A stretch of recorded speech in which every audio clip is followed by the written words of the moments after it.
রাজশাহীতে ভুয়া সাংবাদিক, সন্ত্রাসী এবং রাজশাহী প্রেস ক্লাবের দখলদার সভাপতি নজরুল ইসলাম জুলুর বিচারের দাবিতে বিক্ষোভ মিছিল ও মানববন্ধন অনুষ্ঠিত হয়েছে। সোমবার সকাল 11:30টায় টিকাপাড়া খলিপাড়া এলাকার ভুক্তভোগী এলাকাবাসীর ব্যানারে নগরীর সাহেববাজার 0 পয়েন্টে এই কর্মসূচি পালিত হয়।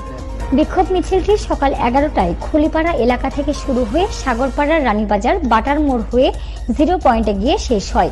পরে সেখানে মানববন্ধন অনুষ্ঠিত হয়। মানববন্ধনে বক্তারা বলেন, সাম্প্রতিক সেনাবাহিনীর অভিযানে আটক হওয়া নজরুল ইসলাম জুলু দীর্ঘদিন ধরে এলাকায় সন্ত্রাসী কার্যকলাপ, চাঁদাবাজি, ব্ল্যাকমেইল এবং মিথ্যা মামলা দিয়ে সাধারণ মানুষকে হয়রানি করে আসছিল। সাংবাদিকতার ছদ্মবরণে সে অবৈধভাবে বিপুল অর্থ এবং সম্পদ অর্জন করেছে, যা নিরপেক্ষ তদন্ত করে বিচারের দাবি জানান তারা দুর্নীতি দমন কমিশনের প্রতি আহ্বান জানান যেন নজরুল ইসলাম জুলুর অবৈধ সম্পদের উৎস এবং আয় ব্যয়ের হিসাব তদন্ত করে যথাযথ ব্যবস্থা গ্রহণ করা হয়।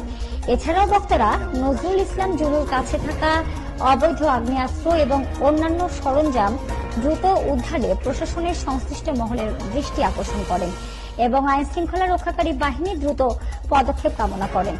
কর্মসূচি থেকে অবিলম্বে নজরুল ইসলাম জুলুর বিচারের পাশাপাশি তার সহযোগীদের বিরুদ্ধে কঠোর আইনানুগ ব্যবস্থা গ্রহণের দাবি জানানো হয়। Subscribe now, Rajshahi Crime News 24।